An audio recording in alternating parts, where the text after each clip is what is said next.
In the Battle of Roliça, an Anglo-Portuguese army under Sir Arthur Wellesley defeated an outnumbered French army under General Henry de la Borda, near the village of Roliça in Portugal. The French retired in good order. Formerly spelled Roliça in English, it was the first battle fought by the British Army during the Peninsular War. Background: in the months after occupying Portugal, Napoleon undertook the conquest and control of Spain. He met much resistance, but it was disorganized even when it was effective. By the end of July, the Spanish had met the French a dozen times, winning, or at least not losing, at 7 of those meetings. Their most spectacular victory was in southern Spain on the 23rd of July 1808. When General Castaños surrounded and forced 18,000 French under General Dupont to surrender at Bailen. On the 30th of July 1808, the French General Loison massacred the population, men, women, and children, of Évora.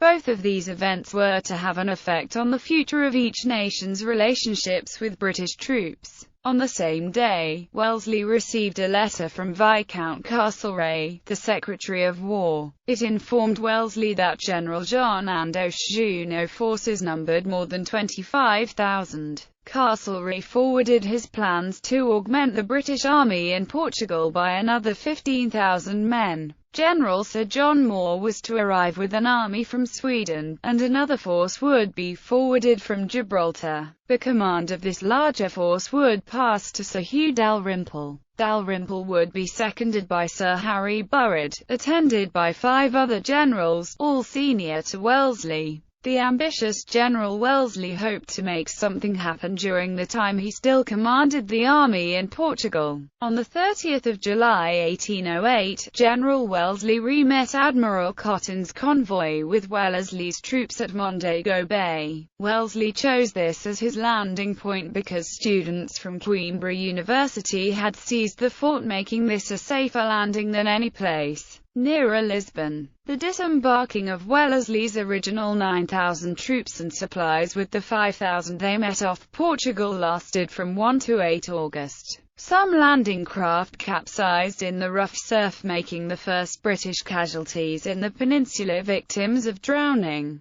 The army marched off on the 10th on the hot and sandy 12 miles march to Leiria. Wellesley arrived on the 11th and soon argued with General Freyet, the commander of 6,000 Portuguese troops, about supplies and the best route to Lisbon. The result had Wellesley taking his preferred route, close to the sea, and his supplies, with 1,700 of the Portuguese under the command of Colonel Trant, a British officer in service with the Portuguese army. The army then began its march toward Lisbon following a force of the French army. The French were under the command of General Henry François, Comte de la Borda. These troops had been sent by Junot to harass and hold the British while he brought his larger army into position to oppose the Anglo-Portuguese forces. By the 14th of August the British reached Alcobaça and moved on to Óbidos. Here the British vanguard, mostly 95th Rifles, met pickets and the rearguard of the French forces. The 4,000 French were outnumbered approximately 4 to 1. Battlefield. The village of Roliça is placed in the center of a horseshoe shape of steep hills approximately 1 mile wide and 2 deep. The open end opens north-northeast toward Óbidos, where the 95th had met the French the day before. The hills around Óbidos and Roliça were well wooded. The French began the day to the north of Roliça, backed up to the higher ground, allowing them to block or protect the road south toward Lisbon. On the hill about 1 mile to the south of the village where the French first fell back, there were 4 defiles, or gullies leading into the new French position. The field below these hills were grassy, but boulders and the steep sides to the gullies made attack in formation impossible. In the first stages of the battle, de la Borda pulled his troops back to the top of the hill. Armies. The Anglo-Portuguese were formed in 6 brigades under General Hill, General Ferguson, General Nightingale, General Bowes, General Crawford, and General Fane, with the Portuguese under Colonel Trant.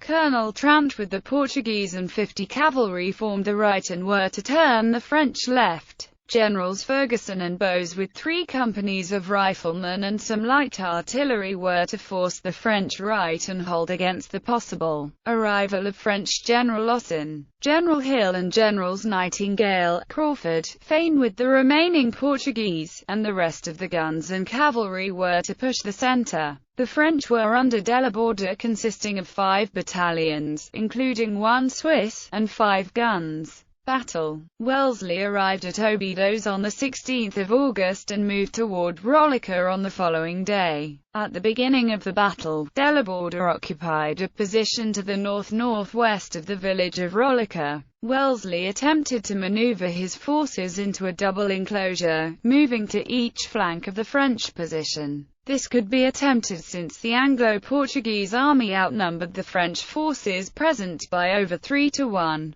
He sent Colonel Trant to the west, and a stronger force under Generals Ferguson and Bowes with 6 guns to the east, while he distracted the French with a show of force and noise in the centre. Wellesley tried the maneuver twice starting at 900 in the morning, but the battle-wise French fell back each time. At this time the French final position was to the south and east of the village at the top of a steep hill. Colonel Lake of the 29th Regiment of Foot in the centre then made the mistake of dashing up a gully toward the French position. He arrived behind Delaborde, which cost Lake his life and most of the men in the 29th. This prompted a general attack in relief by the outnumbering British. The fight was rough and uphill, with Delaborde hoping for support to arrive from Loison. He repulsed 3 assaults by the British until nearly 400 in the afternoon. At this time Wellesley reached positions at the top of the hill and Ferguson arrived over the hills to the east. General Delaborde began to withdraw in good order with effective aid from his cavalry until his army's discipline broke and his army ran.